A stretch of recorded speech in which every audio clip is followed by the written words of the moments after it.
Preacher episode 9, Finish the Song.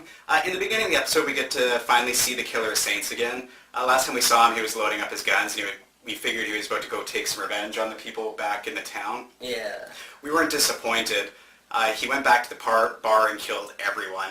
He even made one sing and one play the piano as he did it, and then killed them too. Yeah, it was pretty badass.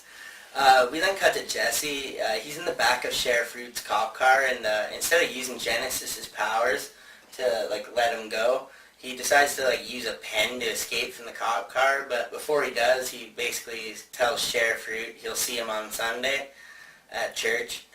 LeBlanc and Fiore are purchasing tickets to go to hell. Who would have known that you could do it at a travel agency? Tulip's also going on a trip. She gets Emily to come and feed Cass. Surprisingly, she doesn't have much of a problem with it.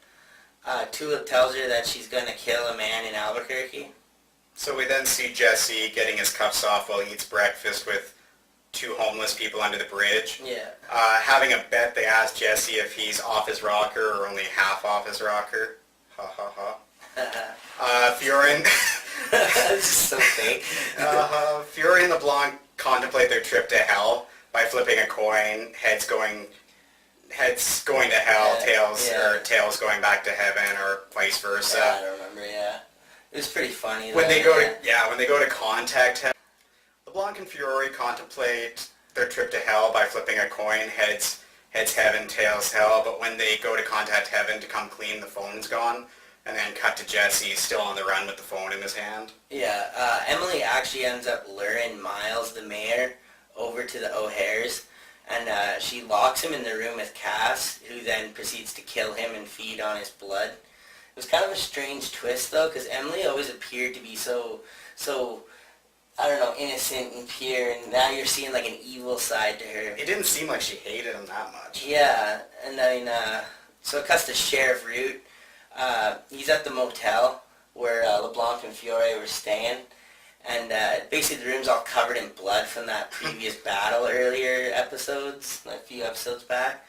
And the Seraphim, the woman that they were fighting, you see her in the bathtub and all her limbs are all cut off and burned shut. And she just pleads with Sheriff Root to kill her. Yeah, it's weird. And he basically proceeds to do so, all dementedly and fucking crazy. It looks like he's contemplating his actions. So he kills her, and then with a bright light she just kind of respawns, but the sheriff's unaware. He's all traumed with what he just did. To be fair, I think he was coming from the right place, considering she had nothing. Yeah, she had nothing. She's begging him to kill But her. it was really weird. Yeah, but when he did it, he seemed like he was going into another place. Yeah, for real. LeBlanc and Fiore are waiting for the bus to hell.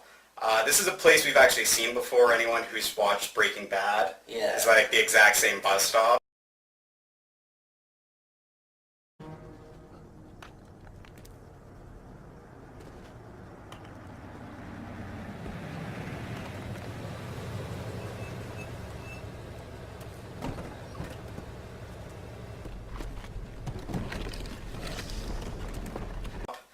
Unfortunately, the bus to hell doesn't allow any carry-ons, and Fiore ends up having to leave his comic book collection. It was pretty sad. Yeah. It was the saddest part of the Yeah, it really was. Jesse also makes his way to the O'Hare's house looking for Tulip. He ends up finding Emily leaving, and he sees Cass still healing. They make up knowing neither one of them are even slightly perfect, and they agree to clean up the mess.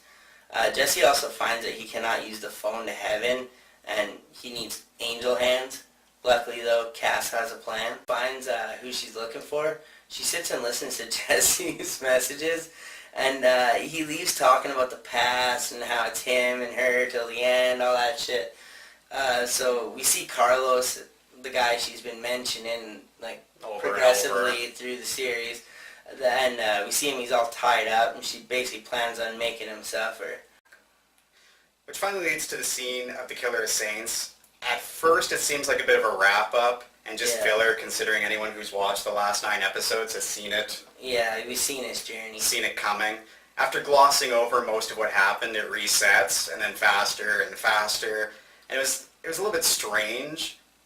He gets the medicine, seeks revenge, and it's just like over and Keeps over. repeating it and then slightly faster. It's about slightly 5 minutes faster. long, Yeah, and you're like, what's seems what's like they going kind of on? milked time with that one. I wasn't A little bit. Yeah, I wasn't too happy with that. But then all of a sudden, Fiora and LeBlanc show up and ask him if they can do him a favor, which then kind of realize that Hell is reliving those worst memories over and over and over again. Their plan is to get him to kill the preacher, being Jesse. Yeah, so we end on the episode, Cass and Jesse, they're basically digging a big hole. To our surprise, they aren't just burying Miles. This is the exact spot that Cass had buried the government clones in the trunk. Cass throws Jesse one of the hands and asks him basically how many he needs. Because I don't know how many times he killed him. Yeah, LeBlanc and Fiore got killed a bunch of times. They then bury everything into the same hole, and they basically talk about how Jesse plans on bringing God to Texas. So I mean, really, this was a good episode. I didn't mind it. No, I didn't like the 5 minutes of the Killer Saint thing, flashback thing. As I was watching it, I'm like, is this just, are they just milking time, but or is it this totally... It was going somewhere. It built up to it, yeah, I guess. It could have been a couple minutes shorter. Yeah, it really felt like a little bit of a time kill. But other than that, this was actually a really great episode.